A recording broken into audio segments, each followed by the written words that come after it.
झांसी में एनआईए और एटीएस की टीम ने की छापेमारी।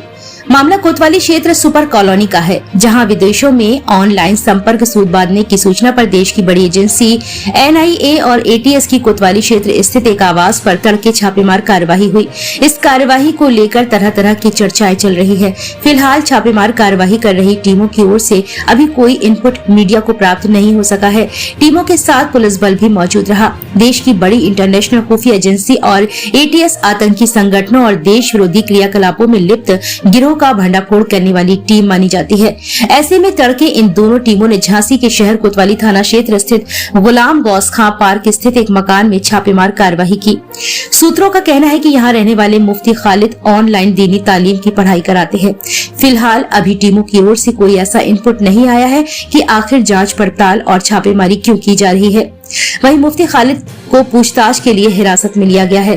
फिलहाल इस छापेमारी को लेकर तरह तरह की चर्चाएं की जा रही हैं। सूत्रों का कहना है कि झांसी में ऑनलाइन तालीम देने वाले मुफ्ती खालिद के घर पहुंची एनआईए और एटीएस की टीम।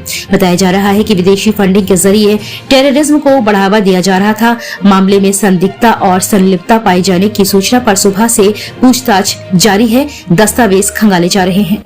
अकेले थे तो डर लगा कौन है, तो हमने अपने चाचा को फोन किया, वो आए पीछे से, फिर उन्होंने खुलवाई गुड्डी, तो हमने हल्का पर खोल दी। और हमें इसलिए इस वजह से नहीं खोली, डर लग रहा था पता नहीं अकेले रात में 3 बजे कौन आके कुंडी बजा रहा है, इस वजह से हमने गुड्डी नहीं खोली।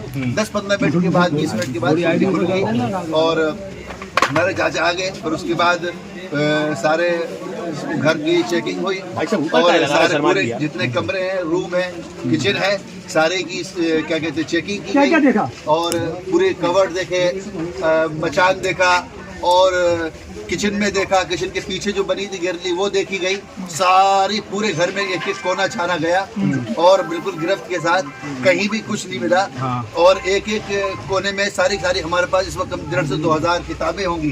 किताबें जिन पे शक था किताबें उठा ली उन्होंने और किताबें देखते रहे, किताबें देखते रहे, बहुत सारी किताबें देखी। ये किसकी लिखी हुई है, कहाँ से आई है, किसने बनाई है, कौन है लिखने वाला, आपका क्या टाइप कॉन्टेक्ट है।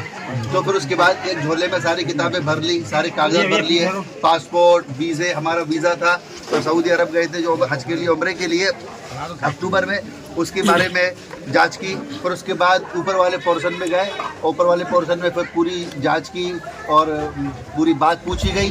फिर उसके बाद व्हाट्सएप पर देखे गए तो असल में हमारा ऑनलाइन काम है तो उसमें बहुत सारे नंबर होते हैं, बहुत सारे नंबरात हैं, कम से कम अच्छे खासे नंबर हैं, बहुत सारे ग्रुप हैं। अब ग्रुप वगैरह कहाँ से आए हैं और ये नंबर इतने सारे कैसे आए, तो हमने उनको जवाब ये दिया कि हमारे ऑनलाइन क्लास चलती है तो उसके ऐड जाते हैं, ऐड चलते हैं, पोस्टर चलते हैं, पोस्टर में सब लोग कांटेक्ट करते हैं, सब लोग कि भाई हमें भी पढ़ना है, हमें भी पढ़ना है। और बाकायदा उन्होंने मैसेज भी देखे, एडमिशन के फॉर्म के मैसेज भी डाला हुआ है कि भाई देखो ये एडमिशन हो रहा है।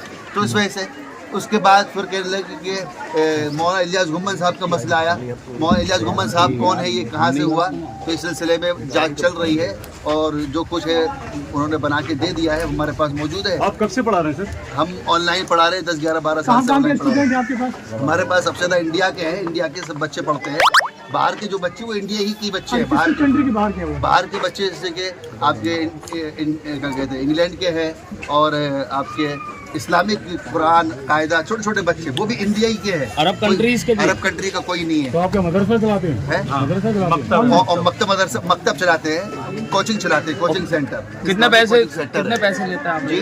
कितने पैसे पैसे हमारे फ्री क्लास भी होती है, 50 रुपए भी, 100 रुपए भी, 200 रुपए भी, 1000 भी फीस है, 1500 भी फीस है। बैंक के अकाउंट भी तलाशा गया, खंगाला गया, पूरा बैंक का खंगाला गया और उन्होंने ये कहा कि आपने कहाँ फंडिंग की, आपने विदेशी कितने बच्चे आपने उन्होंने कहा कि जांच में कि आपने कहीं बाहर ट्रांसफर किए पैसे, इसका बार बार वो जिक्र कर रहे थे, लेकिन हमने अभी तक कोई बाहर पैसे। अभी कहाँ लेके जा रहे हैं आप? कहाँ ले जा रहे हैं आप? एक मिनट अभी हमें खुद नहीं पता किस लिए ले जा रही है। इन्होंने कहा कि जांच कराने ले जा रहे हैं। आप वो बताए, हवाले कर रहे हैं, पहले मुझे वो अधिकारी पाया गया, वो कह रहे हैं अधिकारी बताए,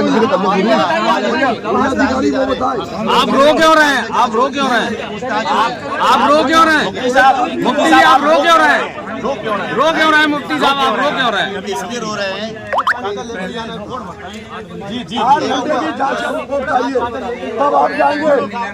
मुफ्ती साहब आप रो क्यों रहे हैं? साबिर भाई थोड़ा सा पीछे हो जाए, आइडिया आ जाएंगे। अधिकारी 8 घंटे की जांच को हमें मीडिया के सामने चाहिए। 8 घंटे की जांच जो चाहिए वो मीडिया के सामने चाहिए। 8 घंटे की जांच जो चाहिए मीडिया के सामने। 8 घंटे के अंदर क्या पाया गया है?